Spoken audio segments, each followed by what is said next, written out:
Hello everyone.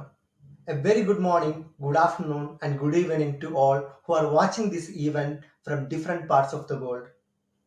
It's my privilege to welcome you all to the Hackp Summit and Awards 2021. Myself, Adarsh Nair.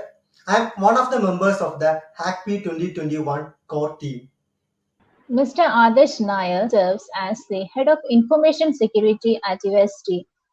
In addition to being the Head of Information Security, he is also an acclaimed keynote speaker, Fellow of Information Privacy, author, and information security strategist. In his career span of over a decade, he has attained expertise in information security, governance risk and compliance, business continuity, data privacy, ethical hacking, and a wide range of vulnerabilities and threats identification and mitigation. He has received several awards and recognitions for his work in the cybersecurity sphere, including being recognized by the Honorable Chief Minister of Kerala for his outstanding contribution in the field of cybersecurity through Cyberdome, as well as the top contributor recognition from Kerala State Police Chief and Hall of Fame from Google. At UST, he is well known for his expertise in the cybersecurity space and drives an entire team to ensure information security compliance across UST. He is voluntarily serving in the Kerala Police Cyberdome as Deputy Commander honorary positions. Apart from that, he also is the co-leader of Avast Kerala, advisory board member of EC Council, and so on. He has upgraded his knowledge from time to time with various memberships, trainings, and certifications including CISSP, CIPM, CIPPE, OSCP, and so on. He is also a well-known author and has published two books, The Infodemic and the Dark Web Demystified, and two journal papers in IEEE and ACM. It's our pleasure to welcome Mr. Adarsh Nair as a host of the exclusive calling show Dark Web Demystified. As you all know, after the tremendous success of Hackp 2020, Kerala Police is organizing the fifth edition of its international hackathon series Hackp 2021 with the theme Demystifying the Dark Web. We have started this journey on 15th March 2021 with more than 150 participants from across the globe. Unlike the previous years, this time we focused on a single theme intended to build a single solution that can assist the law enforcement agencies in dealing with the crimes associated with dark web. 28 highly talented participants were qualified for the final phase of the hackathon. With the guidance of Hackp member community, they have built a solid solution that addresses the challenges in the investigation and monitoring related to dark web. Let me take you through the important milestones of Hackp 2021.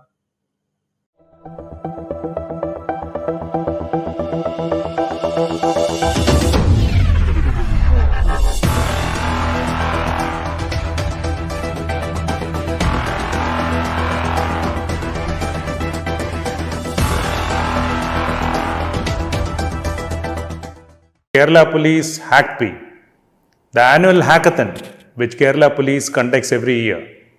And this year, we are coming with a very unique theme of demystifying the dark web. This fifth edition of the Police Hackathon Hackp that we are conducting is on a very different concept that we have designed. Generally, we have teams coming together, vying with each other and winning a lot of prizes. But this time we have come with a totally different concept of making a very solid and single solution for handling the dark web. This competition is basically a competition of individuals, where individuals come in and they work together with equally skilled people and devise a software or a solution to demystify the dark web.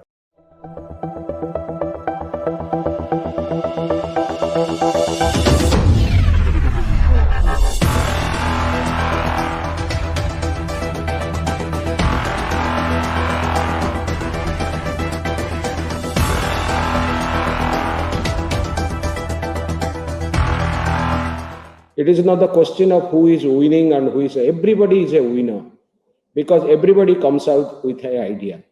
The jury and other people, they just to matter of encouragement say 1, 2, 3 and give them some cash prize and other goodies, etc. But that doesn't mean that you are a loser. Everyone here is a winner. So all my best wishes.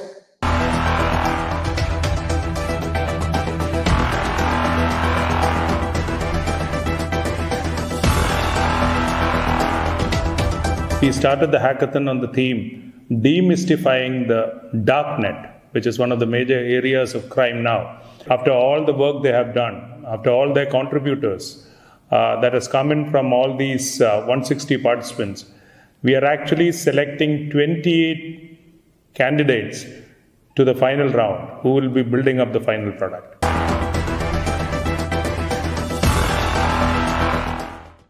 Hackp 2021 online ഹാക്കത്തോണിന്റെ ഭാഗമായി വികസിപ്പിക്കുന്ന dark net surveillance പ്ലാറ്റ്ഫോമായ ഗ്രാഫ്നെലിന്റെ logo പ്രകാശനമാണ്. Logo പ്രകാശനത്തിനായി ബഹുമാനപ്പെട്ട മുഖ്യമന്ത്രിയെ ക്ഷണിക്കുന്നു.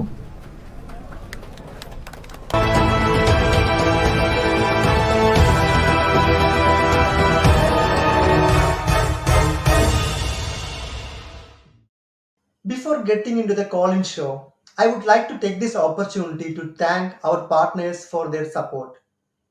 We have Paytm Payments Bank as our platinum partner, Beagle Security as our technology partner, Cloud4C as our cloud partner, Mashup Stack as our knowledge partner, Ecoloop 360 as our sustainability partner, and Federal Bank, SBI, Canara Bank and ICICI as our banking partners. Our community partners include ICMEC, OWASP, Vices India Affiliate, ASRG, Untitled Chapter, Nullcon, GTech ATFG and AWS User Group Kochi. We are also thankful for our supporters BeSafe, CloudSec and vConsole. Thank you all for your association with Hackp 2021. Today is a very special and proud day for Kerala Police. As we all know, Kerala Police is one of the top tech-savvy forces in the country and became a reference model for many other law enforcement agencies across the globe.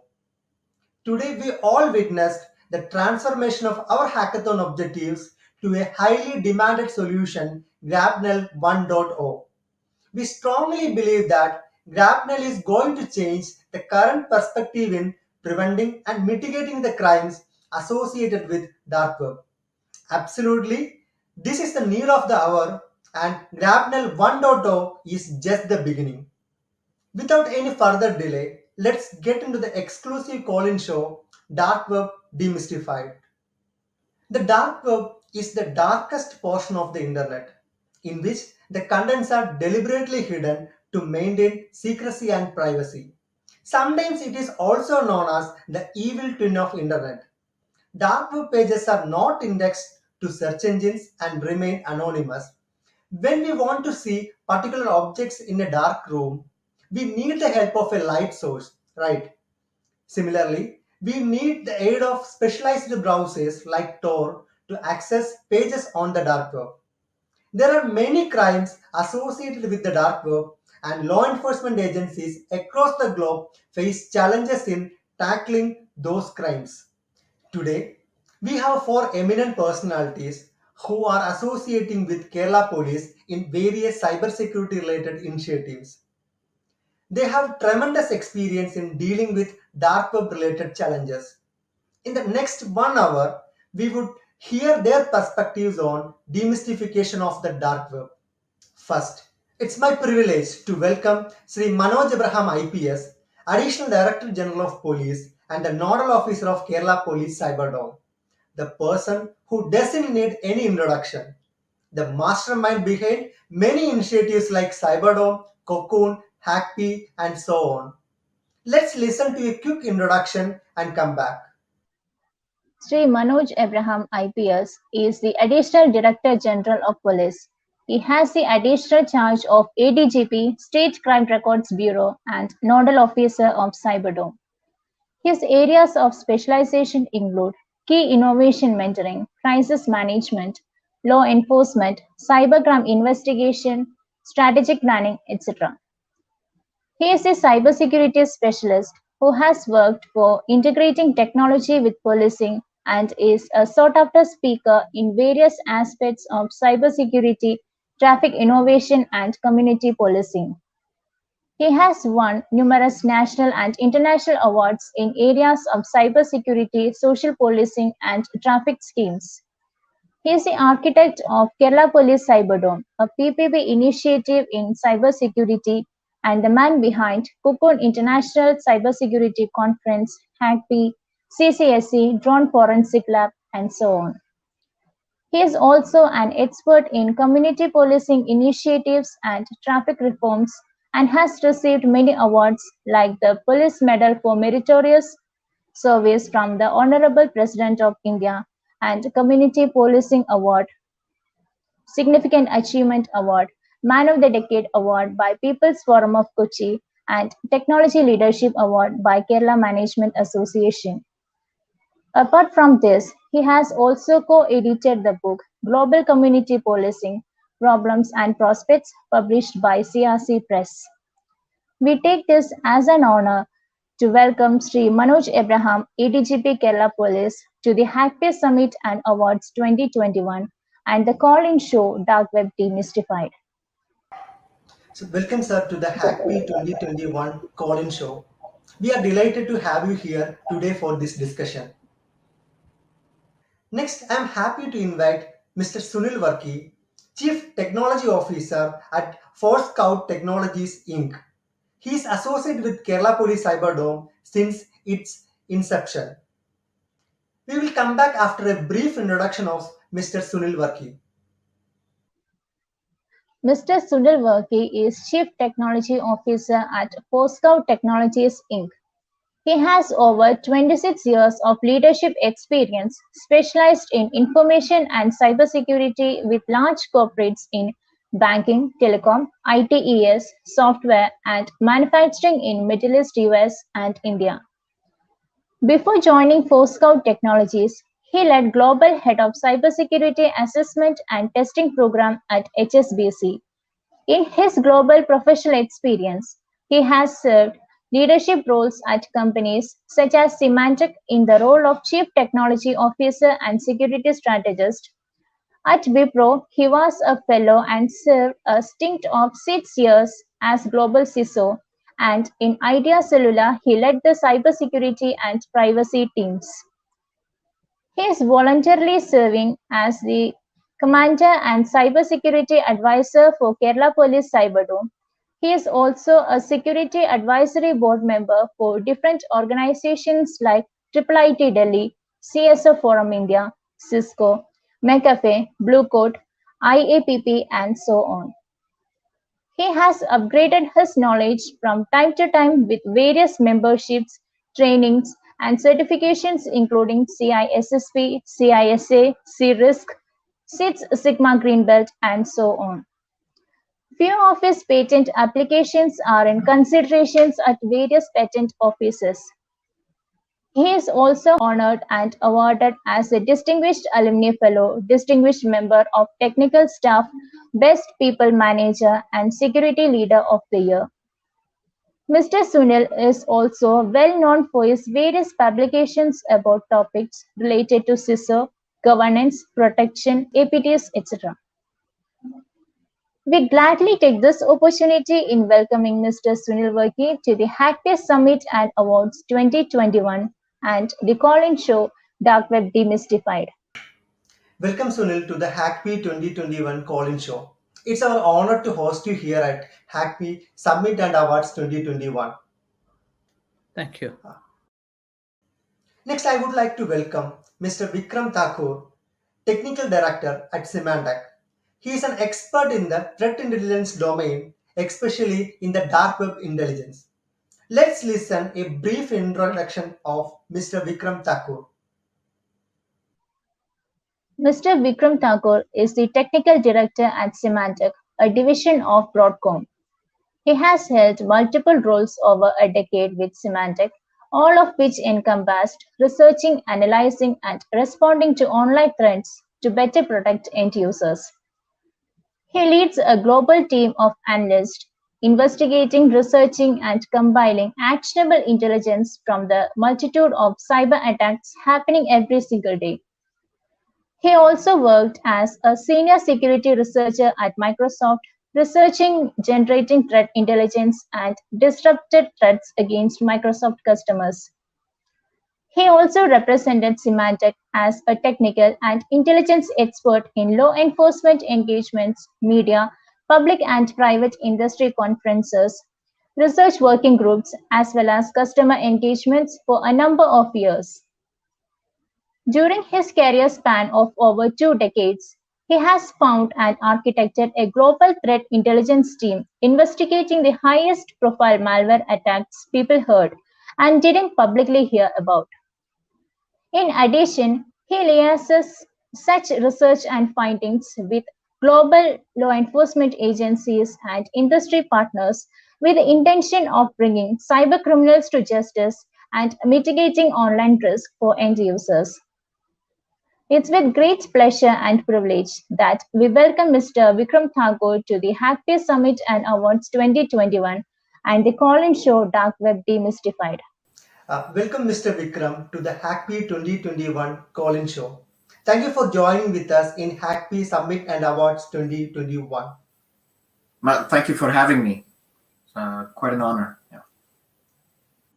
Next, I'm glad to welcome Mr. Muslim Kauser, the co-founder and head of products and technology at Volant Cybersecurity. He is an expert in the cybersecurity domain, especially in the threat intelligence. Over to the introduction.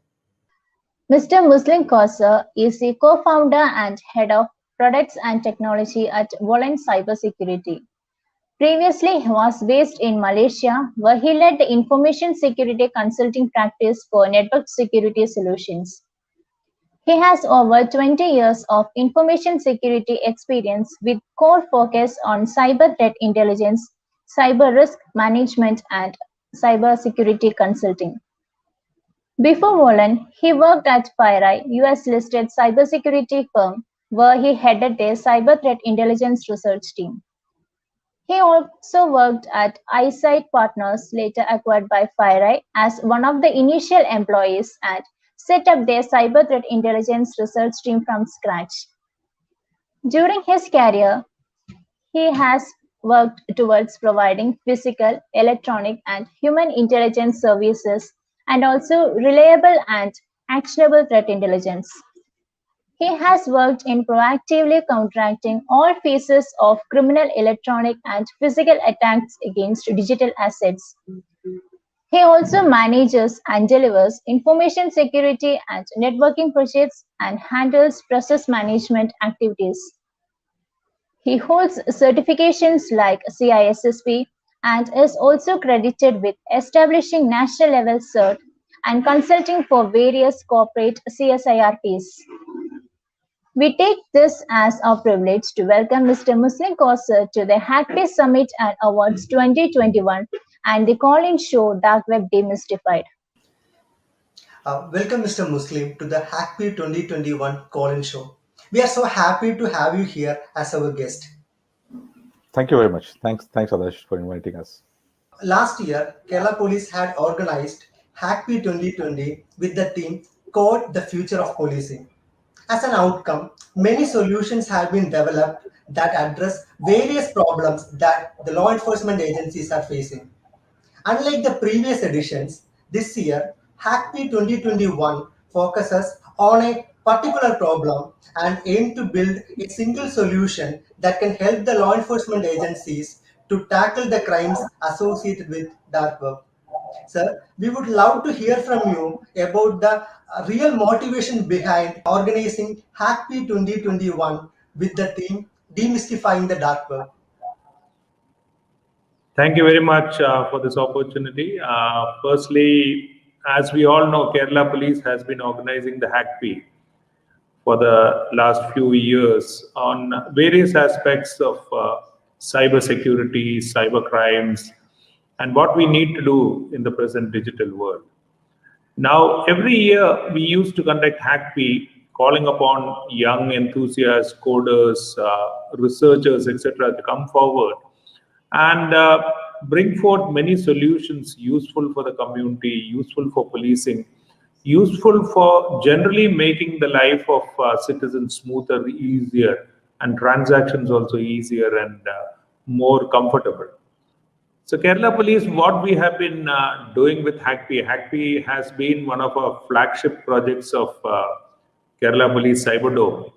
And generally over the last few years, what we have been doing is we have been conducting this hackathon, bringing forth the interested academicians, scholars, researchers, coders from across the globe, and putting them into various tasks concerning policing, concerning cybersecurity, etc. And very good solutions have come out in the last few years with regards to traffic enforcement, traffic monitoring, using AI for cameras. Many of the systems we have implemented also. But this time, what we thought is we changed the nature of Hackp itself into something very focused. As I mentioned earlier, the earlier years, we actually looked at a lot of solutions which could actually bring forth the ideas during the hackathon.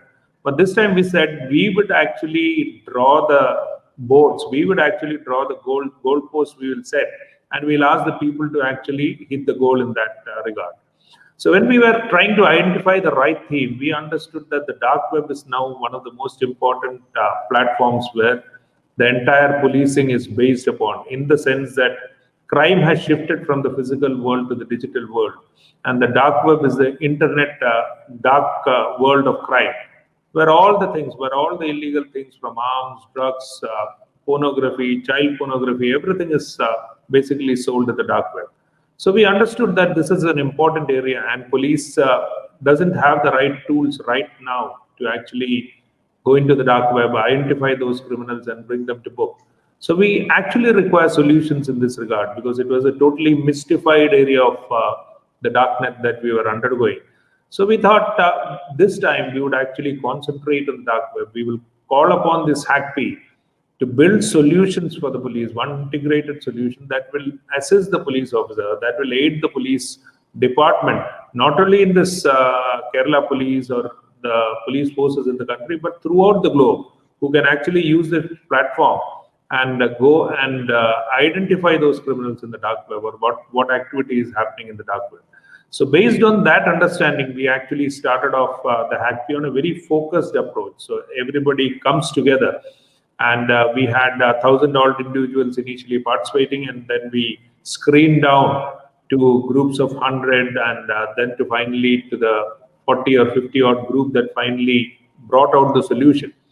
And we found that it is actually one of the best approaches. It's a path-breaking approach that we brought in, because generally hackathons is like a competition where finally the things that come out, the output is really not very measurable.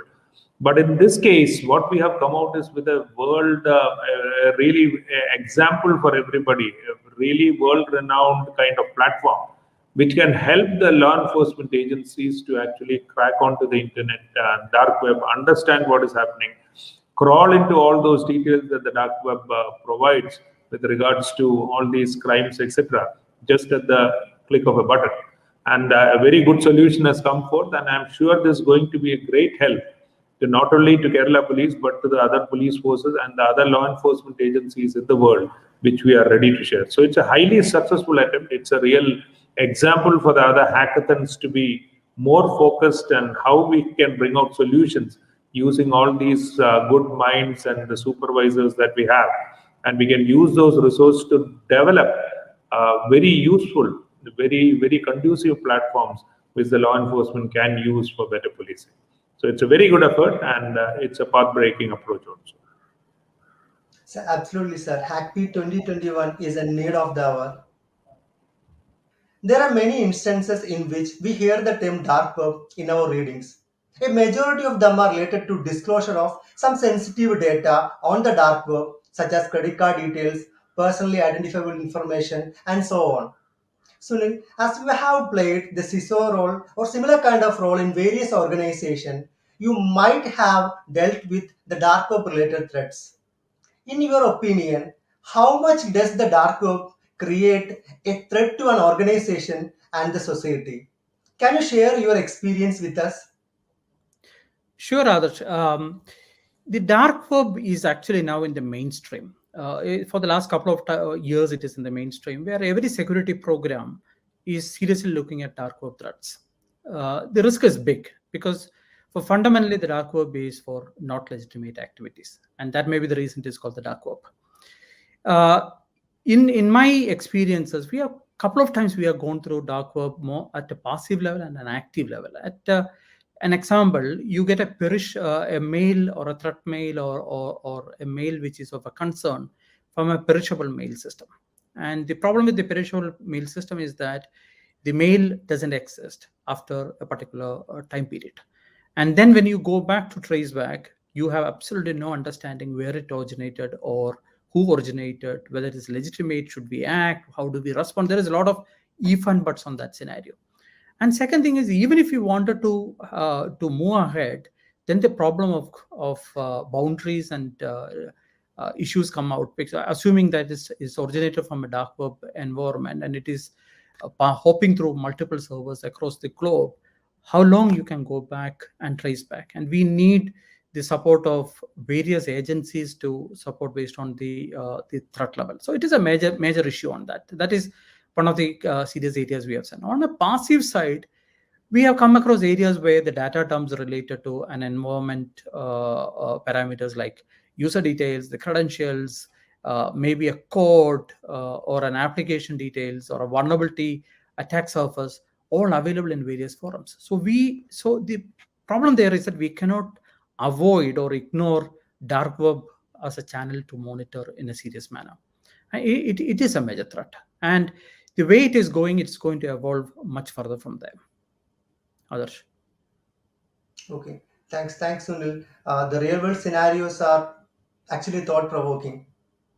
The dark web is always a headache for the law enforcement agencies and organizations. We have heard many instances in the past in which the stolen data related to the organization or to the public are available on the dark web. So, effective monitoring on the dark web is highly essential for ensuring data security. From your experience, how should the dark web monitoring be different for corporates and law enforcement agencies? Right. I think they are two totally different use cases which we have for dark web monitoring over here. Now, the reason for a corporate to look at dark web is totally different. The way the law enforcement agencies look at dark web is totally different. For example, any corporate will be more worried about if any of their data is breached, any of their information is available on dark web.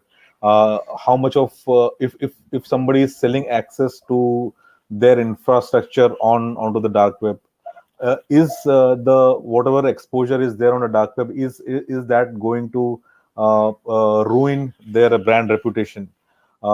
Is it going to affect towards the transaction with their customers? So these are the core use cases for which corporate will be always worried about. Now, when you talk about law enforcement agencies, these use cases doesn't work there. They look at the angles on a public angle, where they are able to do a greater good for a larger as a society, and whatever they can do to bring toward the protection of the society itself. So for a law enforcement agencies, the importance would be what is the cyber crime which is being done using dark web. What kind of activities are being handled from dark web? So that is something which they will look in very minute detail, so that they can try and detect and see if they can provide any kind of protection as well. For them, it is also important. Nowadays, what is happening is law enforcement agencies are also looking for traditional crimes. Now, the way traditional crimes used to happen in a person-to-person contact, most of these things are now happening virtually. and most of these tradings are also happening on dark web. So monitoring traditional crimes over via cyber means is also one of the very important thing which any law enforcement agencies will be interested to do that. They might not be interested much about the customer reputation and brand reputation, but they would be interested more or towards that if there is any vendor who is selling illegal stuff, sale of drugs, sale of weapons, all those things are very important for an LEA to ensure the effective monitoring is there. Although for a corporate might not always want to attribute an actor. They might not actually would like to go and catch the actor all the time. They are more focused towards the protection of their own network infrastructure, whereas the mandate for law enforcement agencies is always to identify who's the culprit and try and arrest or nab or identify and take any actions towards that, so that culprit will not take any of such things for other victims. So all in all, to give you a short answer is that the use cases are totally different. The way LEA looks at the things is totally different. The way corporate looks at the things is totally different. So with that means the overall monitoring experience, the way the both segments should monitor dark web is also different. I think that is what I would feel based upon my experience till now. Yeah, that's exactly true, Muslim. That means the law enforcement agencies are mostly focusing on the prevention and investigation of Right. crimes, and the organizations are mostly focusing on the dark web related activities or the monitoring of dark web to ensure the maximum security for their critical data or their Correct. resources. Yeah. Correct. The dark web is often seen as a business place. It's all about money, follows the same type of business rules, and likes repeated customers. Any commodity can be bought from the marketplace even though the items are restricted in the country. This attracts the people more to the dark web. They can also buy something without revealing their real identity.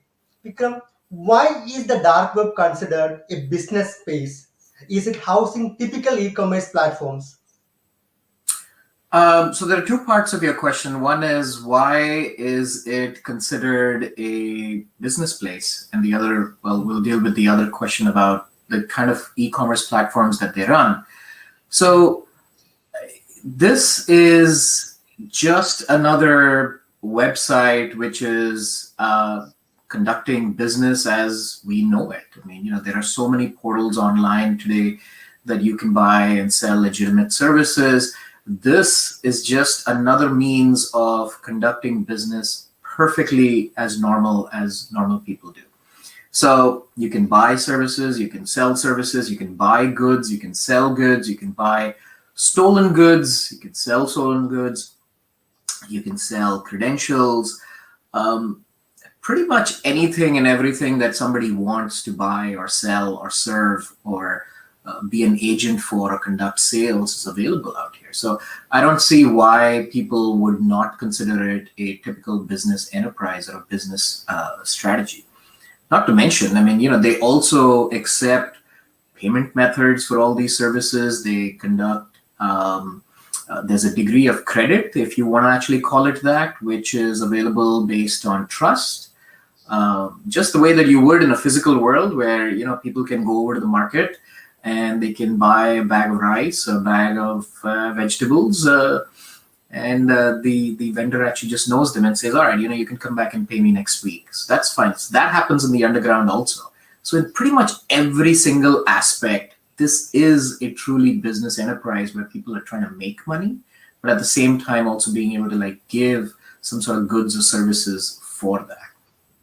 So that brings me to the second question, which is, hey, do they run typical e-commerce platforms? So the answer to that is it's a mixed bag. For the most part, they do not run commercial products. Most of these forums where these business activities are conducted are custom coded. just because the actors behind or the administrators behind these forums, they want to take complete control of the code and not have something in there that they're not aware of. So these guys are usually very technical. They understand what they're doing. So when they create this framework for this business platform, as you might want to call it, they want to understand what is under the hood, and they want complete control that way. But in parallel, you can also say that since these platforms do accept a form of currency as payments, they do try to mimic an e-commerce platform, but not in the most common way that all of us are used to, where you can swipe a Visa or a MasterCard and then be able to purchase something. Most of these forums do not accept Visa or MasterCard or any of our common methods of engagement as forms of payment. Yeah, so that means there is a parallel internet that has pretty strong privacy and anonymity. I think there is. I think this term of parallel internet is sort of misguided for a large part. A lot of these forums are typically just available whenever, if you just have the right URL, you can plug it into your browser, or in some cases you can plug it into a Tor browser and just conveniently be able to reach it. So there's the level of access is not that different from accessing a regular search engine or a regular social media platform for that matter. But I understand where you're coming from, and you're correct that a lot of people look at this as, hey, this parallel internet or parallel space in internet that is being used to conduct nefarious and anonymous business. Now, on that, I'll just make a quick point that yes, a lot of the marketplaces rely upon a degree of anonymity to conduct these businesses. But people need to realize that, hey, when you purchase something physical, like let's say drugs from one of these platforms, drugs might be sold or purchased on these platforms, but they have to be created somewhere and they eventually have to get shipped somewhere. So there is a physical element on both sides of that transaction, which is outside of that platform. So yes, you can get caught. So that means that physical crime is being connected with the technology to deliver it in an efficient way and to reach to a wider community. That's absolutely correct, Adarsh. That is exactly how it is. So you can do whatever you want online with a degree of anonymity, but eventually, like if you're going to get those drugs or fake passports or fake documents that you may have purchased over here, eventually they need to get delivered to your house. So somebody somewhere already has access to your physical address. So that's where there is no anonymity. Even if somebody says that they're going to leave it under a rock in the park, somebody could be watching at who comes to that rock in a park and then picks up from there. So there is no anonymity at that point.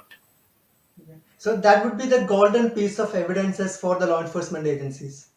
It is. And law enforcement agencies across the world for many, many, many years have sort of relied on this, right? I mean, as an example, so many different law enforcement agencies have conducted cyber investigations, which may have lasted months or even years, and they've identified people who reside in countries with no extradition treaty where they're actually needed. So law enforcement agencies sit and wait. They wait until the person travels out of that country, and then they nab them physically when they're out of that country so that they can extradite them and bring them in. So that is what we're seeing is just a cyber equivalent of what law enforcement has been doing for decades, if not centuries, in the physical world.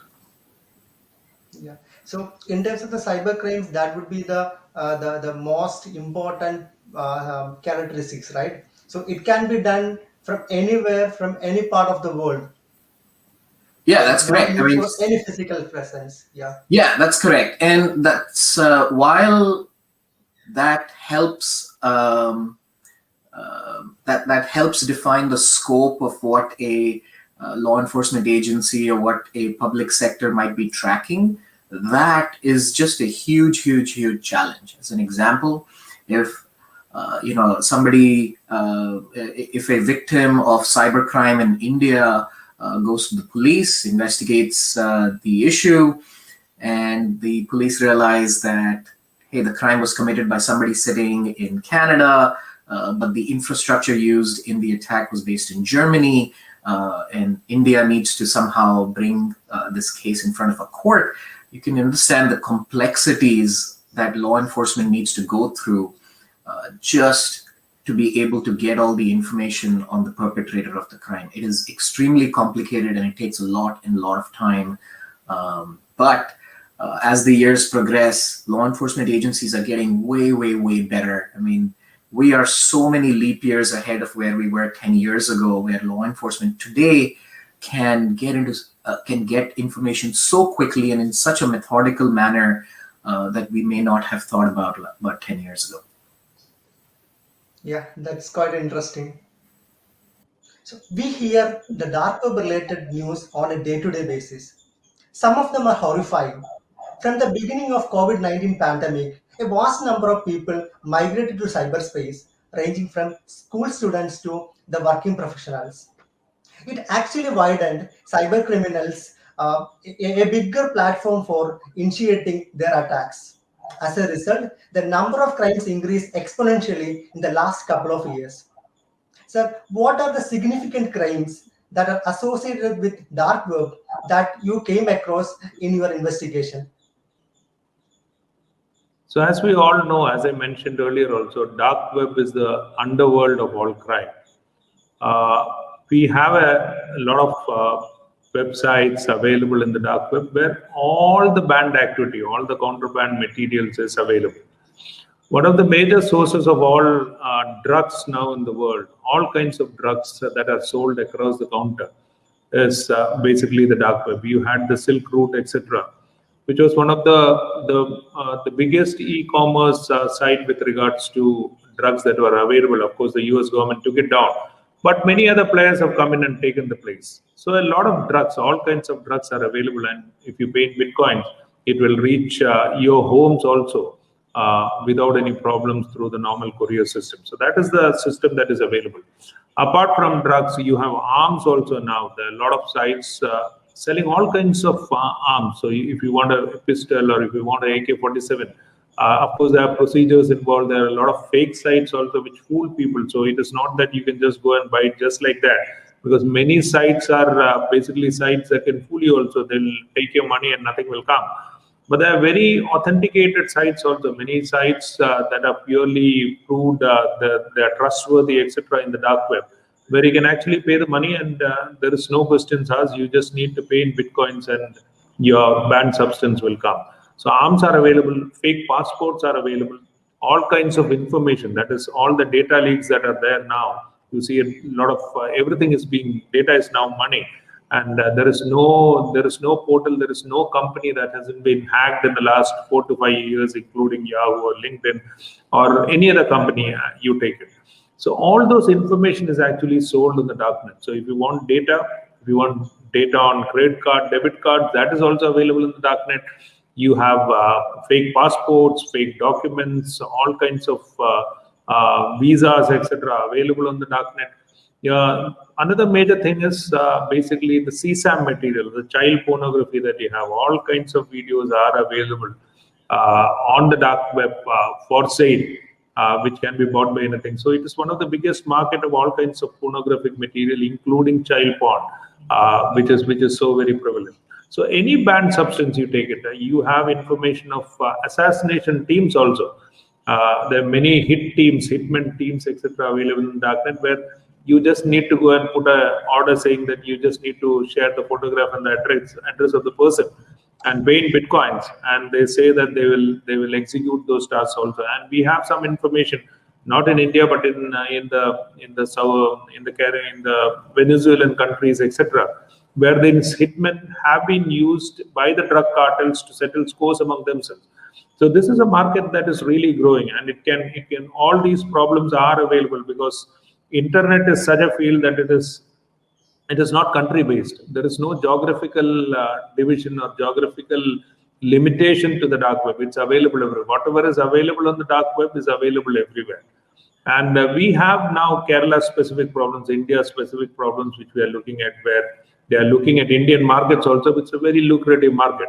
And many people are going to the dark web because of the anonymity, because of the difficulty of the law enforcement in understanding that most of the law enforcement agencies don't even know that such a thing exists. So that is the advantage of the criminal in using the dark web. And it has gone over with the digital world really accelerating with the COVID-19 pandemic and the connected lockdowns. This problem has gone up manifold in the last 2 years as such. So it's a major problem that we need to really look at, and law enforcement really needs to look at this problem to nip the problem in the bud. So that was scary and also insightful at the same time. As you mentioned before, the threats associated with dark web to an organization are pretty alarming. And monitoring those potential risks is crucial to the security of critical data. Sunil, how relevant is dark web intelligence in an organization's risk management strategy? See, it is very important. Dark web itself is a whole new space and a channel which is posing huge risk for the organization or enterprise risk. It is not an IT risk, it is an enterprise risk.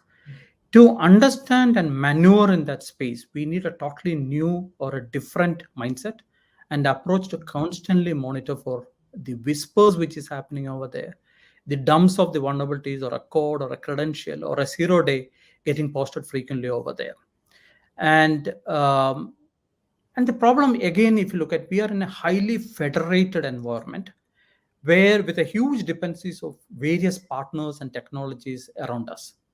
Impact to any one of this can impact our enterprise services also.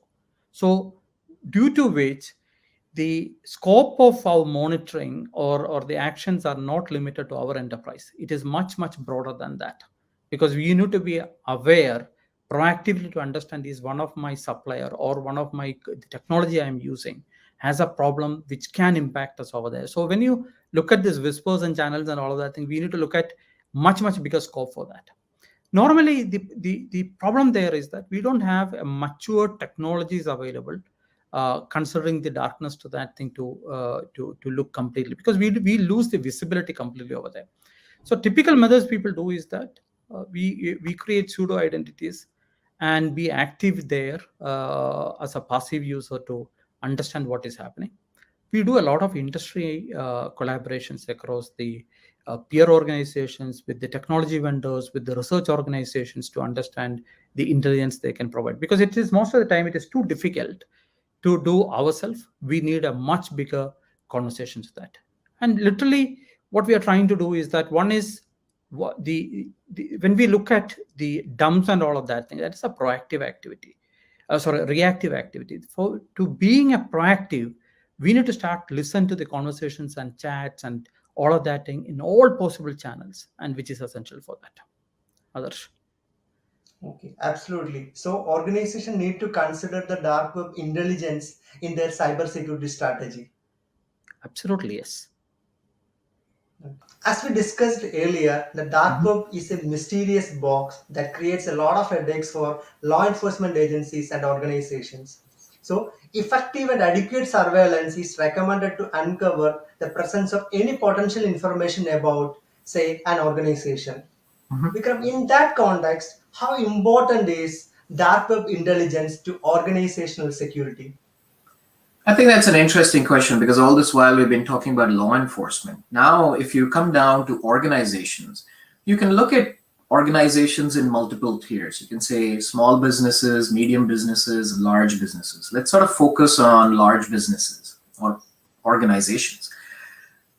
Organizations usually have a brand, they have products or services, they have sprawling networks, usually across multiple cities, maybe even multiple geographies. They have very heterogeneous infrastructure themselves, where they're using different components, different technologies in different places. So all of this really just adds to the complexity of maintaining that network. Now, why am I saying this? It's because these organizations should, if they're not already, and most of them, a good number of them already do, they have a vested interest in making sure that their networks are safeguarded against actors. And these actors are almost all the time discussing things like stolen credentials, access into certain large organizations which are being sold in these dark forums, different vulnerabilities which are being disclosed publicly that need to get exploited against different organizations. So there are different aspects of malicious activity which is being discussed that is of extremely high value to protecting that organization. If the organization wants to prioritize patching of some devices across all their different geographies, aside from their internal business use cases, they should be taking a look at seeing what is it that the attackers are really prioritizing on their side. And based on that, or taking that feedback, they can say, okay, well, maybe we should upgrade these, or maybe we should patch the Oracle devices before we guys take a look at Microsoft devices. So there's lots to be learned. There's lots to be monitored in terms of credentials and brand abuse, so that these organizations can better protect themselves before attackers take advantage of what is already being sold out there. So that means uncompromised monitoring of dark web threats is an inevitable security measure for an organization. I think you're absolutely correct. I see no reason for large organizations to not invest in monitoring the dark web forums and maintaining a very healthy level of intelligence coming in from there, because it directly assists the security of the security team of the organization to prioritize as well as respond to what might be happening at the attacker side. For ensuring a secure environment for our customers, the organization should consider robust threat intelligence mechanisms as part of their security framework. Just having a threat intel alone is not adequate to ensure a 360-degree protection. Muslim, what are the different ways to ensure operational security by attributing dark web actors? Okay, so I think I would take this as two different scenarios and two different questions, because having a protection is one thing, and attribution is totally a different ball game altogether. So what I would say, I will take the first question as an answer, that typically most of the corporates and organizations look and already have an inside out protection. Now, inside out protection means that they will have all sorts of kind of security controls within the organizations to ensure that all of their assets are adequately protected. Now, you have mentioned previously about number of privacy regulations. So similarly, there are a number of security compliance standards as well. So some organization will comply to ISO 27001 or HIPAA or PCI DSS or whatever is applicable to them. They will use and ensure that they comply to those standards and implement those controls all towards their assets. So that is something which is called as an inside out kind of a security posture. What typically they miss in this thing is that whatever is happening there within their infrastructure, they are aware of that thing, but whatever is happening outside of the infrastructure is something which they are not aware. Why? Because they do not have any monitoring on that part. So whether if any specific vulnerability is being actively discussed by the threat actors, if there is a 0-day coming or being discussed or being shared by the actors, if one of their data is breached and this data is being shared outside those kind of things. So there is a definite need of a protection which is also gives an outside in approach. So as a combination of inside out and outside in will give a kind of a 360-degree kind of protection, which most of the organization should look for, because they know whatever is happening into their network. Now they know whatever is happening outside of their network, but might impact them as well. So that is something which is very, very important. organizations should look for their attack surface. So today, I should very well know how many IP addresses I have which are open. So the meaning of attack surface over here is that the points which an attacker can attack, open points which are available on internet, which an attacker can attack and compromise. So, do I have any database server exposed? Do I have any RDP machines exposed? Do I have any critical system which should not be exposed on internet? Is that exposed? So I should know all about that by looking at kind of a very regular view to my attack surface, and do not allow any third party attacker to get into my system or my network by virtue of that. Use threat intelligence as early warning, right? So a lot of time nowadays what people see is that dark web monitoring is being utilized as as a post kind of an activity. Hey, something happens about me, then let me know. That is a wrong approach. If something is happened about you and you're getting to know about that, means that the damage is done. Your system is compromised, and now the system is available in the dark web, and then it is being sold. So it's too late to do anything about that. So intelligence Prevention means is better that than cure. intelligence means that I need to know things beforehand. So if, Right. for example, if I'm operating in the banking or financial services industry, now if I know that one of my peer bank, one of my bank in my sector which operates, they are facing these kind of attacks at this point of time. So today they are facing these kind of attacks. Tomorrow I can face those attacks as well. So I have to learn from these activities and preemptively implement those controls onto my network, so that tomorrow if this threat comes to my doorstep, I'm adequately protected. So this is an approach which organization should take. A lot of people do not take that. A lot of people always take kind of a reactive approach. Hey, if there is something of us in dark web, then let us know. That is too late. You should not allow things from your side to go to dark web. That has to be the approach. So in that thing, very use threat intelligence effectively as a early warning tool to fix things which is being impacted elsewhere, but not to you. Do that things beforehand, so that we are adequately protected. So that is to your answer about 360-degree protection. Now let me answer about the attribution side. Now attribution side might not be very interesting for a corporate, but definitely it could be an interesting aspect for a law enforcement kind of an organization. For them, this attribution kind of thing will be very interesting. So for that thing, the having an effective operational security is paramount, because without effective operational security, you will tend to lose your cover. As I was speaking earlier in my answer to earlier questions, in a traditional way, you will send an undercover agent to adversary. Moment his cover is blown, then things are gone. In traditional life, the guy might lose his life. That might not happen in the cyber thing, but if that kind of thing happens over here, you would lose your persona. You would people will know about you, and then you might actually end up getting more attacks onto Right. onto And you your have to system. find some other strategies. You have to find, and these personas are created over number of years. These are something which you cannot create today or tomorrow. Okay, chalo, theek hai, it's okay. I will create a new account and I will create a new persona. It doesn't happen like that. So your identity is lost. Whatever you have gained over period of last 2, 3, 4 years, everything goes off very fast. So we have to ensure that anonymity is there. You have multiple layers of protection once you're talking to an adversary. You should have that kind of protection.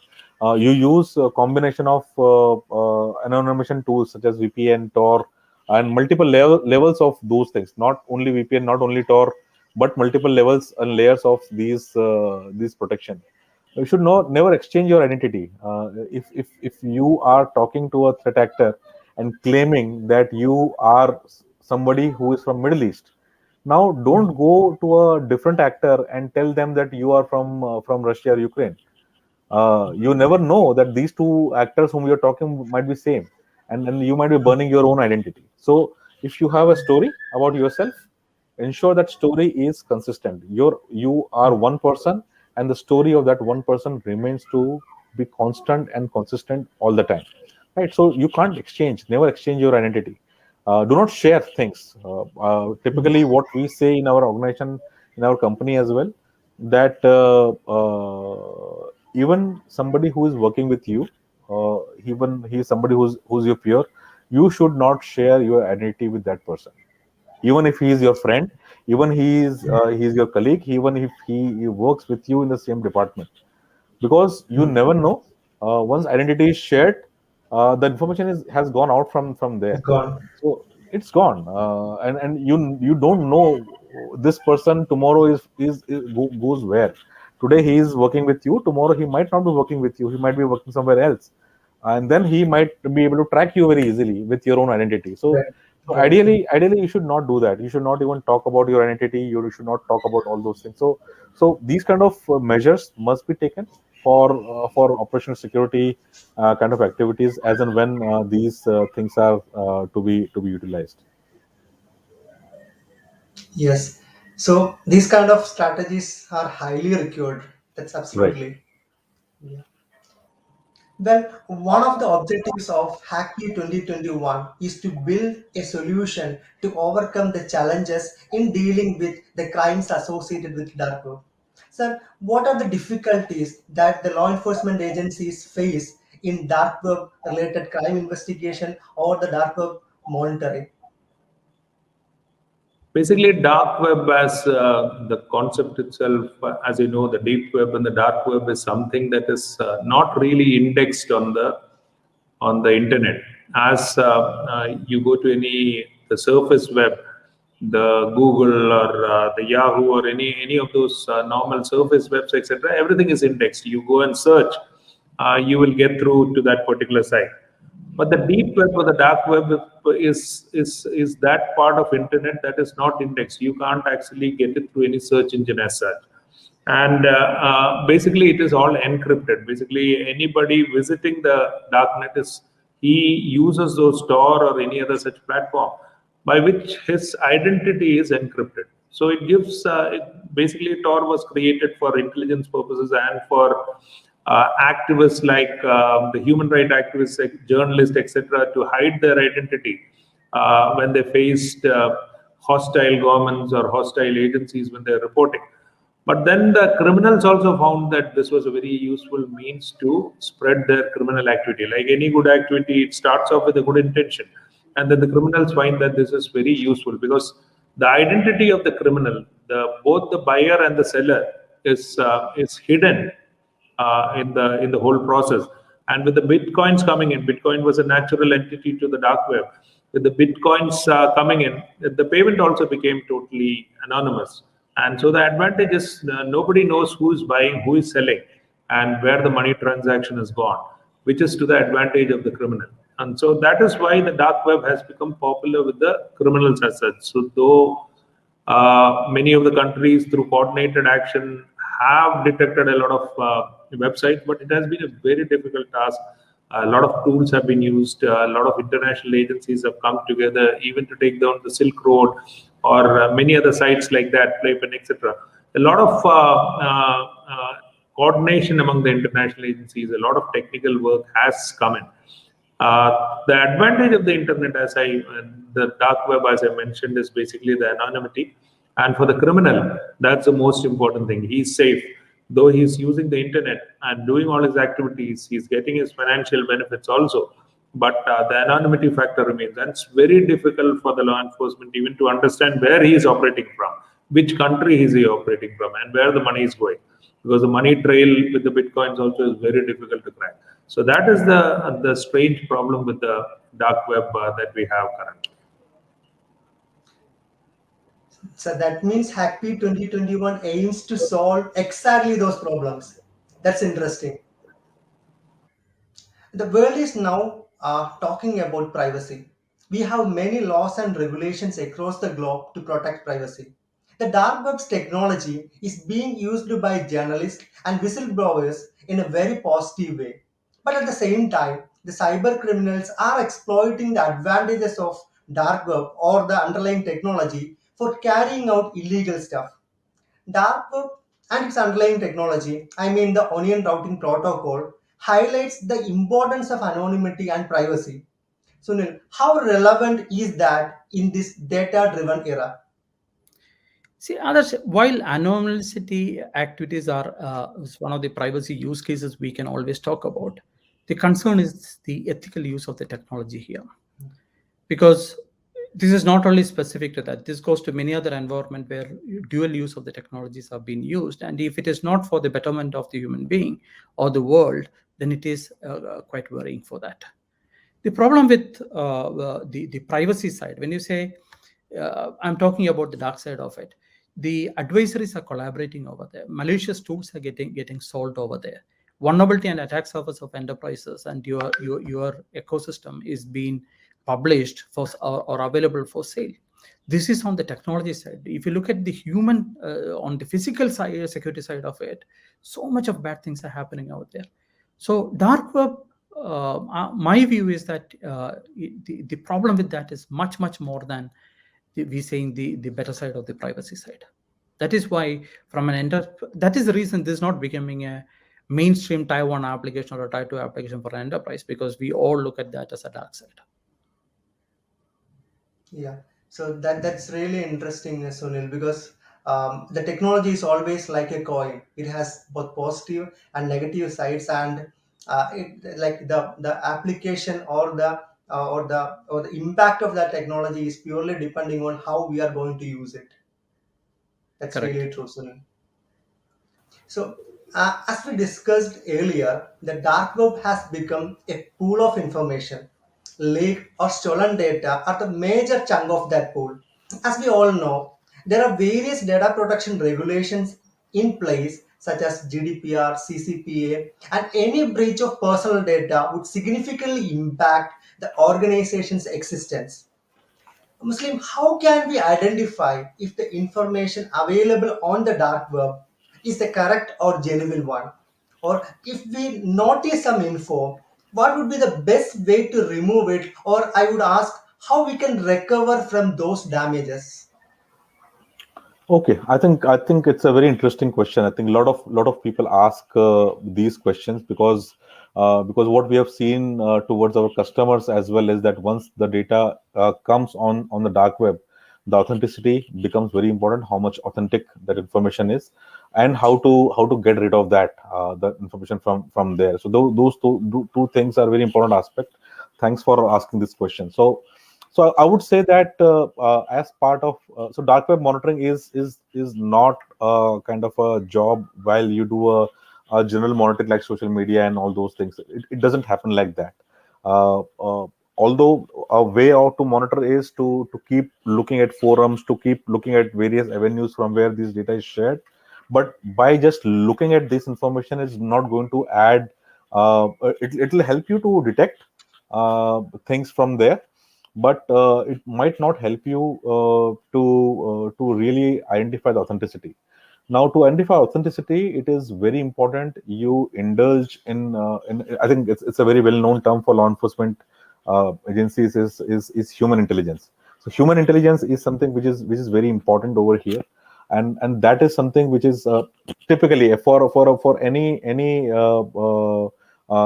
I would like to do an analogy towards a traditional operation which an intel department of any law enforcement agencies will do, is they will, if they want to gather intel, they will send a person to the adversary site, where this person will silently sit over there, gather and capture all data from there, and then pass on that intelligence to their control room or control center, wherever it is.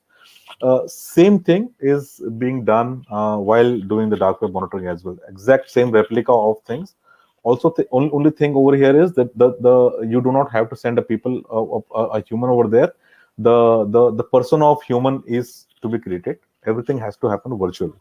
So in this case, what you need to do is you need to have a very strong human or a human persona, which is having a very good reputation, where people will trust you. So it's the gathering of intelligence is is as good as having a good trust amongst these dark web actors. So if you really want any of these actors to talk to you, you need to show that you are also a highly skilled person, and you can be of any help to these people. Then these people will talk and share a lot of information to you.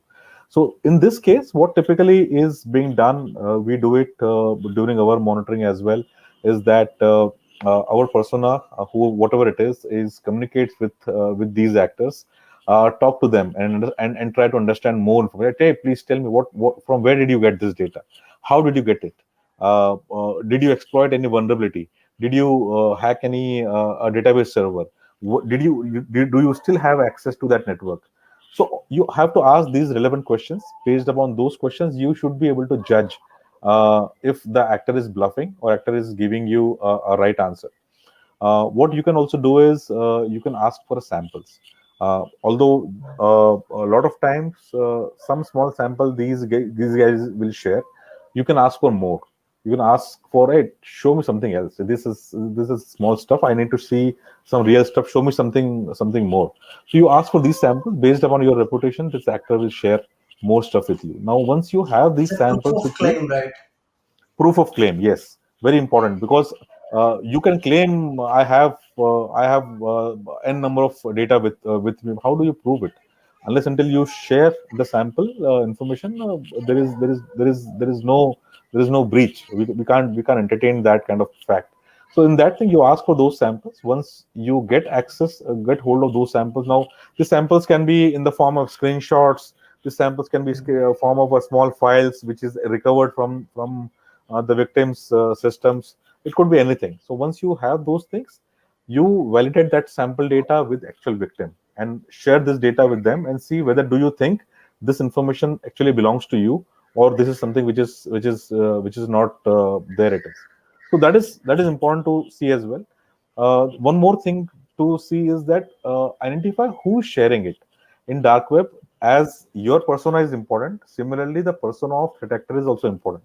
There are a lot of new actors, newbies who would like to create their reputation, so they will share junk just to create their reputation and gain vouchers. So they will share junk.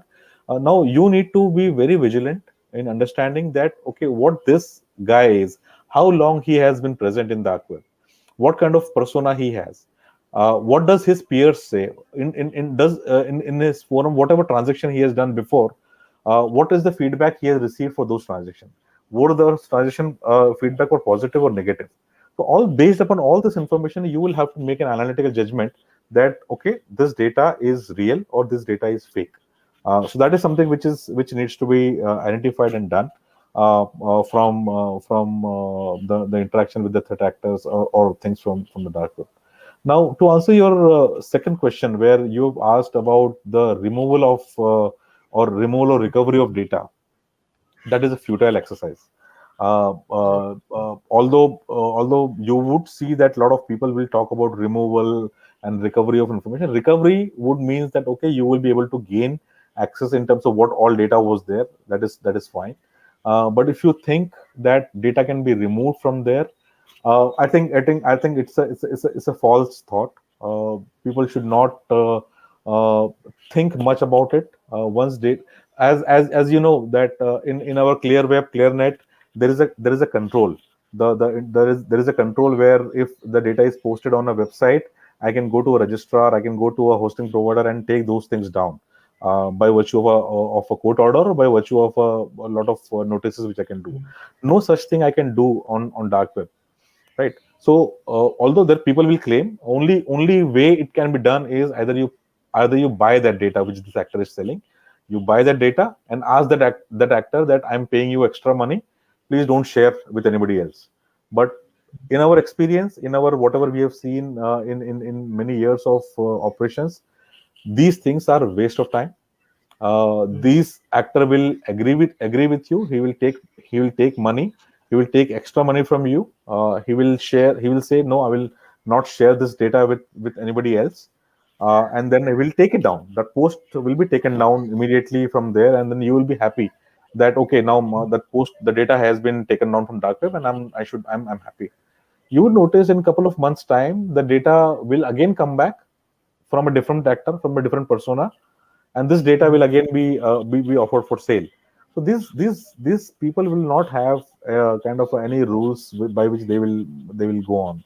So most of the times, as per our experience, the data might go down momentarily, but it is very difficult to ensure and 100% this thing that the data will be totally removed. Some actors might do it, but in our experience, we have seen for a lot of big breaches and big data breaches, these things will resurface because these people are only after money. They've earned money, good money from you by once you paid them a good amount of money, and then again it will be leaked again. So they will anticipate that now this will be paid to me again. So I think as far as an advice from my side is concerned, we should not worry much about removing data from there. Instead of that, corporates or organizations should worry in terms of what action now I can take. I know this has been breached. I know this thing has gone out. Now what next steps I can take? Either I have to inform my customers, I have to inform my investors, I have to inform whoever it is, do a press release or whatever needs to be done. The customers or victims should focus more on on that side rather than wasting their time on removal or recovery side. That is my submission on that part. Yeah, it's a kind of a damage control, right? That's all you can do on the damage control side. Yeah. So that was really informative, Muslim. And the organization needs to be aware of these kind of strategies for defending themselves. Correct. Because recently, like a couple of days before, also we heard we heard a news related to dark web stating that one of the famous telecommunication companies data is available in the dark web. So the media is giving that kind of popularity to the dark web related crimes. Correct. That Correct. obviously creating a panic to the public as well as to the organization. So the damage Absolutely. control would be the best strategy the organization can focus on. Absolutely. I fully agree with you that on that front. The predicting the most unpredictable events, that is one of the prime objective of any intelligence systems, right? So when it comes to the dark web, one of the primary characteristics of dark web is anonymity. Yes. So that is also one of the biggest challenge now the law enforcement agencies are facing because of the anonymity criteria. So how we can effectively tackle these kind of challenges when it comes to the dark web monitoring? So it's a tricky question because depending on whether you're on the side of privacy or not, I think everybody sort of agrees that, or at least everybody in this discussion should agree that we're on the side of maintaining law and order.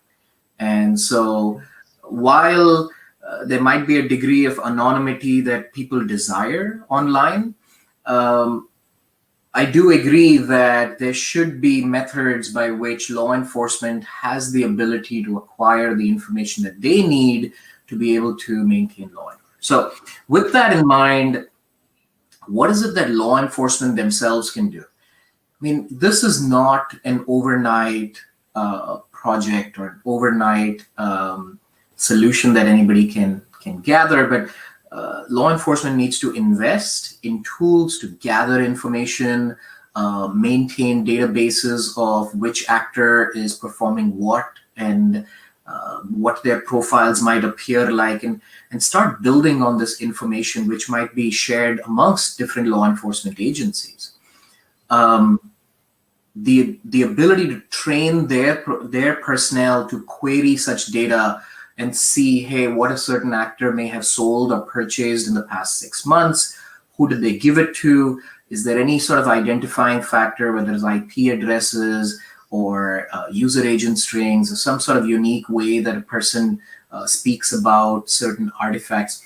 All these traits should be stored and made queryable and made very easily accessible for law enforcement agencies to be able to derive this this knowledge that they require in the event that an incident happens at some point in time. So again, this is a long-term project. This does not happen overnight unless law enforcement goes and outsources it. And there are vendors out there who have invested many years of their time to create such databases and create such capabilities. And yeah, an organization or law enforcement also can just go out and purchase access to it. But in that case, then it'll sort of limit what they might be able to find admissible in a court of law. To purchase the data versus having acquired it themselves, I'm sure a judge will look at it very differently. So, yeah, that's really true. As you mentioned, like the dark web monitoring is at most important for either the organizational security or for the security of the cyberspace or even the society. Okay, so when it comes to the dark web monitoring, how an organization or a law enforcement agency can do their monitoring without having an unnecessary exposure. Exposing ourselves to the dark web definitely have a threat, or that will definitely stop us from getting the right result. Right. And so I look at public sector organizations or law enforcement in one bucket versus organizations in another.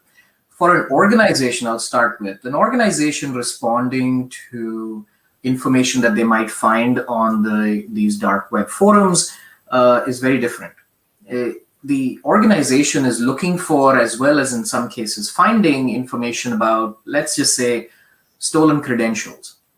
So it's very easy for them to create a response plan to say, hey, okay, in the last 30 days, where has this compromised user's credentials been used?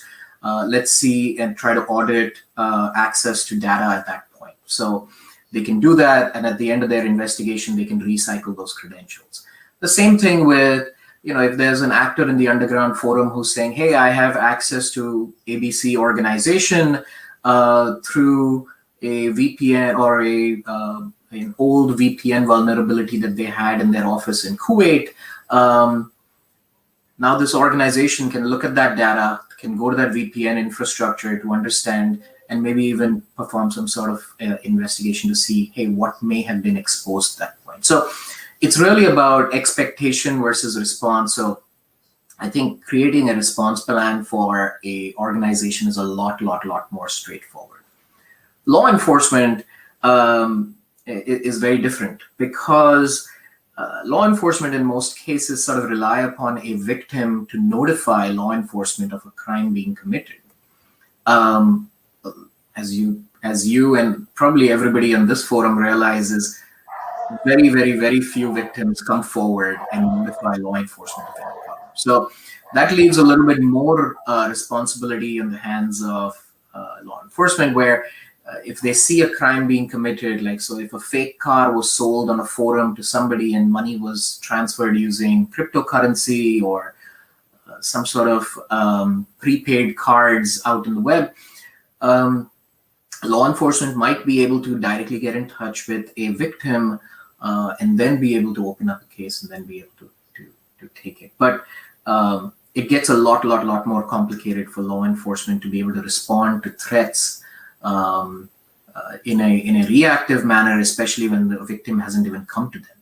Sure, in the cases of fake documents which try to mimic national objects, so let's say passports or visas, things of that sort, law enforcement can definitely do things even without a victim coming forward. So in those cases, they can track the behavior, you can see where the goods were actually sent, and then be able to go seize them and then conduct their operation into who actually created them. And that would obviously take a lot more time. So the response on law enforcement is very difficult to articulate. And in a lot of cases, law enforcement is likely to come across cases for the first time and not be able to rely upon a very streamlined roadmap on how to solve the crime. So that's a clear like the clear separation between proactive and reactive strategies. Yeah, it's very it's very proactive on the law enforcement side, but with limitations on what they can do and to what extent the crimes can be, or should I say the criminals can be brought to justice. That takes a lot more time. Yeah. So can you share your insight onto some kind of tools that that is popular or that the law enforcement agencies or organization can use in a safe manner? So by safe manner, I assume that you're talking about tools related to the underground forums or these dark web forums.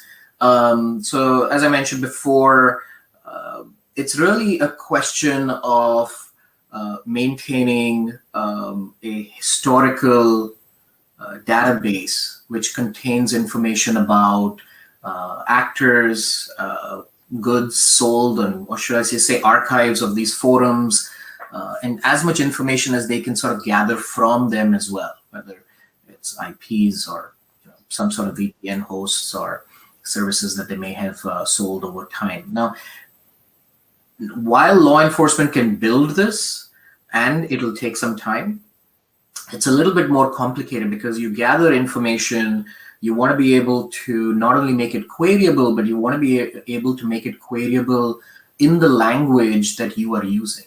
So, in India, if there is a law enforcement agency that does not rely upon solely English, then that database needs to be translated into whatever the local language might be, so that these people can not only just query it, but also see results, even though the original interaction between actors may have been done in a completely foreign language. So maintaining this database and creating the ability to have it queried as well as used by personnel in their local languages is sort of the goal. That's the aim. Now, whether law enforcement creates this themselves or they go out to a third party and just purchases this capability, that would be up to them. But I think the underlying solution is pretty much maintaining this pretty large. A very optimistic person. So I'll say that there is a silver lining, however small it might be over here, which is ransomware in the past few years has really raised the security posture of a lot of organizations. It has raised the investment that people are making to protect their own organizations, while there is so much destruction which is happening, which is never good. If somebody really wanted to dig deep and find a small silver lining, it is this. Yes, Vikram, that's really insightful. Today is a very special day for Kerala Police and for the entire state. Kerala Police has launched a promising solution, Grapnel 1.0, as an outcome of Hackp 2021, which is going to help the law enforcement agencies in dealing with the crimes associated with dark web. So we are super excited to know about the relevance and the future of the solution from now on. It's a very proud moment, not only for me, but all the team that worked behind the Hackp, and in bringing out this super solution called Grapnel that has come out to deal with the problem of the dark web, and really getting onto the theme of the Hackp itself, demystifying the dark web. So this Grapnel has actually been very successful in whatever we started off.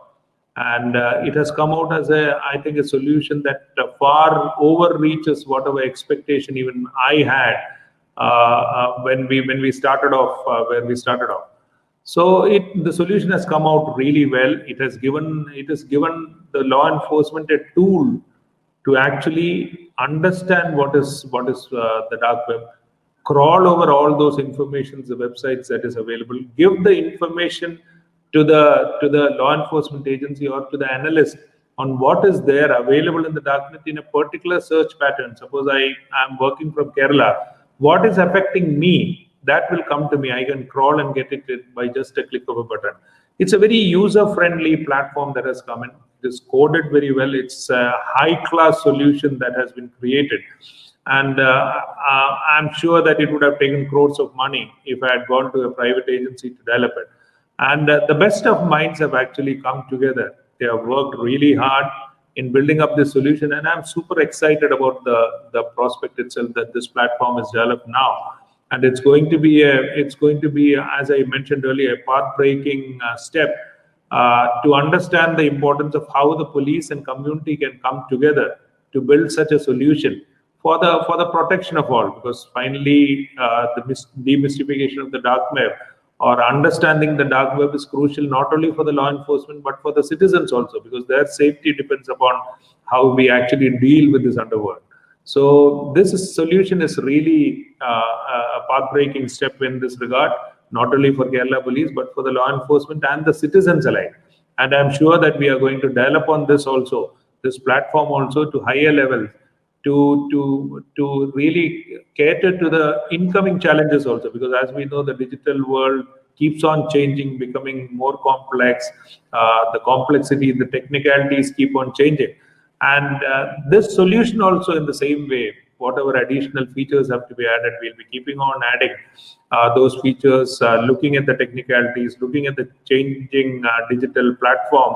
We'll also be changing and adding on the things to this platform to make it a robust platform to handle the dark web. So I want to congratulate the team that has worked really day and night to build this software in such a short time, and it's really their efforts. It's really a path-breaking step that we are releasing today, and I want to congratulate the team, and I'm really proud of them. Thank you. So that means this is just a beginning. That's awesome. This is really a proud moment for all of us. Definitely, this solution will change the current perspectives of crime preventions and mitigation strategies related to dark web. So thank you, sir, for sparing time with us today, and good luck to Kerala Police for all the future initiatives to protect the society and cyberspace. So thank you, sir, and Jai Hind. Thank you. Thank you. Jai Hind. Today, we all witnessed the launch of Grapnel 1.0. This initiative is one of the best examples of the need for technologically advanced solutions and methodologies to tackle sophisticated crimes. Muslim, how can the law enforcement agencies prepare themselves to face the challenges of this digital arena? I would first of all like to congratulate for this great initiative which has been launched today. I think overall it looks like a very good step where monitoring can be done. Monitoring can be done on demand as well, and then law enforcement agencies can utilize these kind of areas which is typically unknown. Everybody is not that skilled to be able to use Tor browser and go to dark web and then do those things. If we are able to do these things technologically, crawl the data and get the data to them, it is easier to work on data than to a system, right? So I think I would first of all like to congratulate Hackp and Kerala Cyber Dome to have this great initiative for the launch of this system. So that is definitely a need of our and I'm sure this is going to help the LEAs to very effectively monitor things which they might not be doing it now. There is definitely need to it's a good step, I would say, but there is a definite need to go a step further in these scenario. Once the monitoring is in place, the team should plan for larger operations. Larger operations. So only looking at things monitoring passively is not enough. Specifically, it could be enough for a corporate. They're happy to have that passive monitoring, but for an LEA, the monitoring has to be very active. As an LEA will launch a traditional intel operation in doing traditional crime, they should do similar operations over here while making sure they have their agents sitting in the adversary network, deep rooted into their infrastructure and gaining information and intelligence from there. that is something which is definitely important. So that is something which needs to be done. That is definitely comes on top of the monitoring bit, which is there. They also need to play a very active role in these activities, because unless until things are done proactively and actively, it will be very difficult to effectively track these kind of crimes, because we have seen that these cyber criminals are normally one step ahead of variety of monitoring agencies. So in this case, most of the time there is always a catch-up game which is being played, where some of the activities is happening and then we are catching it up with them.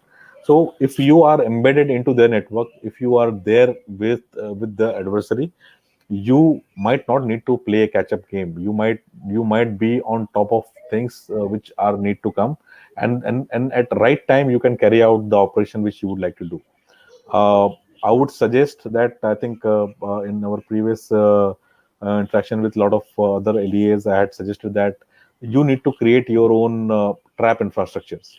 Unless until you create, so I think there was a very recent case where an international LEA had created that mobile application and given that app to use to a lot of these cyber criminals, and they waited patiently for everybody to come on that platform, and then they launched the tracking and the capturing of all those people. Now this was a very meticulous kind of approach. These kind of things should be done by our LEAs as well. Run a hacking forum, start a forum where you will invite all people and let them communicate. Open some sort of channel where they can come together and collaborate and communicate. You can sit silently and you don't need to take action immediately. You can sit silently, monitor activities for a year or so, then plan for your action, whatever you would like to do. You can create kind of I think identifying child pornography and pedophile activity is also one of the top kind of a preferences for LEA. And all of these activities actually happens on dark web, and all those pedophile people, they are not very tech savvy. They just use dark web to anonymize themselves. So utilize that kind of their weakness towards your benefit.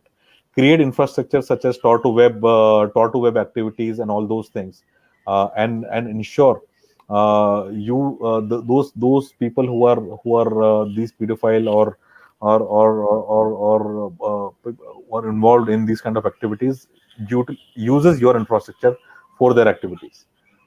It might not be beneficial to catch them immediately, but create something spread for a long time, and then run a larger operation to do that. So I would say, to conclude the answer for your question is that at this point of time, monitoring is definitely a great step where this platform is launched. You definitely a lot of law enforcement agencies would need to go multiple steps ahead to be ahead of these criminals and ability to attribute and catch them. So this should be just a beginning. That's what. Absolutely. And it's a great beginning. I would say it's a great beginning, and this should be definitely build up on that. And I'm sure within in years to come, we will see a great response to that as well. Yeah, absolutely. You like that's the next step of Grapnel. Absolutely. Okay. So basically, the technologically supported crimes need to be prevented with the support of technologically advanced solution. That is the basic fundamental principle behind what the invention of these kind of solutions. Right.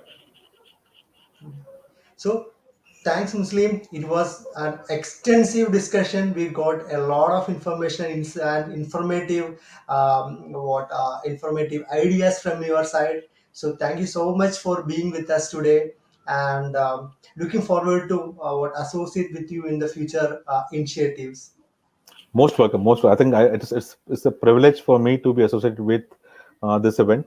Thanks for the team from the Hackp and Cyberdome Kerala Police to invite me for such a platform. and I'm really happy to be here and sharing my thoughts. I'll be happy to assist anybody else who would need any kind of input from my side. I'll be happy to provide that as well. Yeah. Thanks, Muslim, for extending your support, and thank you. Most welcome. Most welcome.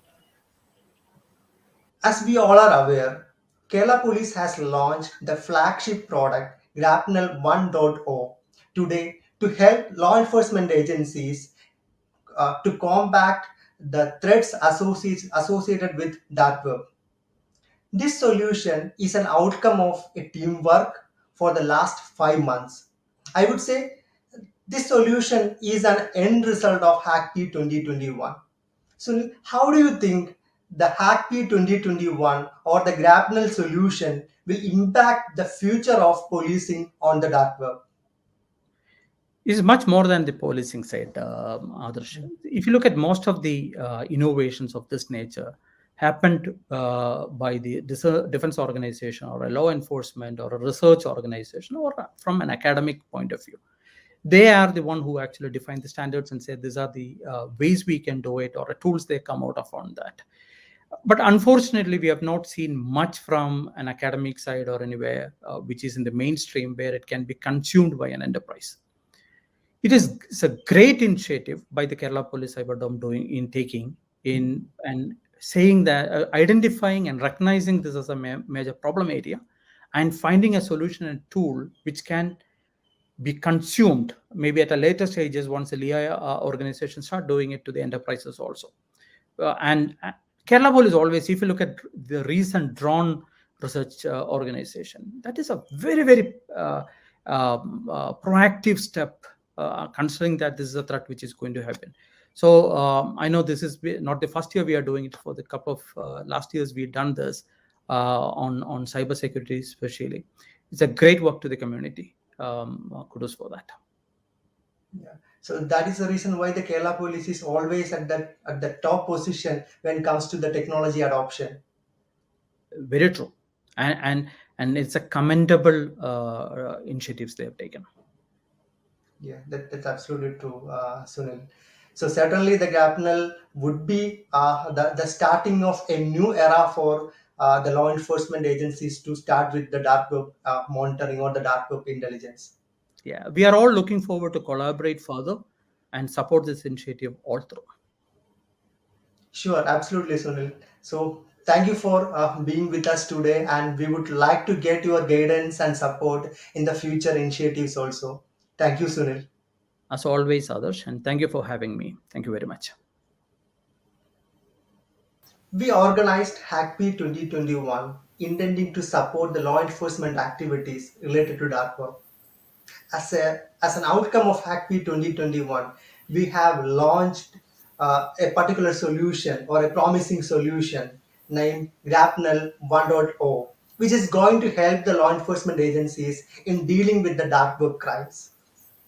Every year, similar problems will be identified, which becomes the theme for the Hackp Hackathon. The collaboration of different talents along with the law enforcement officials would help to deliver the best outcomes. Vikram, in your opinion, how do hackathons like Hackp allow the law enforcement agencies to tackle the ever-evolving cyber threats? I think forums or conferences like Hackp are a massive help, because like you said, they bring together the talents and the capabilities of both public and private sector, individuals who want to volunteer their time, but individuals are extremely talented on one side versus the judicial powers that law enforcement has, and bring them together, not only to share knowledge about different actors, share knowledge about different forums, but they also share information about how certain actions were taken against, or how certain correlations were done. So one can actually explain how an investigation was performed, and maybe somebody can come up with sharing ideas on how the efficiency of that same process can be improved. So this synergy of private individuals as well as public sector individuals is extremely necessary. And no matter how high a frequency we try to do these conferences with, they will still be in short supply. So I truly applaud Hackp for organizing this and bringing everybody to the same table. At the same time, we can share methodologies, partners, data sources, and like you said, the ever-evolving stream of information that's coming in from the cyberspace itself. Now, you mentioned Grapnel. I think it's a wonderful step towards what we've already been talking about earlier today, which is getting a tool that helps law enforcement gain that insight into what is happening in the underground forums, be able to search for keywords, be able to generate alerts based on keywords. So if an actor wants to sell something in a particular region, or if he's trying to perform some activity against drug distribution, I mean, a law enforcement agency can subscribe to such alerts, can be aware of whenever something new comes up related to one of their cases. So this is an extremely powerful tool, and I'm hoping that law enforcement kind of adapts to using these in a much more regular basis, and I can't wait to hear about some good cases which get resolved thanks to such tools. That is absolutely right, Vikram, because the advancement of law enforcement agencies is highly essential for the security of society and each one of us. Definitely, the Grapnel 1.0 is just a beginning. Oh, I agree. I'm sure that next year we might be talking about Grapnel 2.0, which might have some more features in it, but this is such a positive step towards enabling law enforcement and society to be able to tackle some of these crimes which are being perpetuated through these underground forums.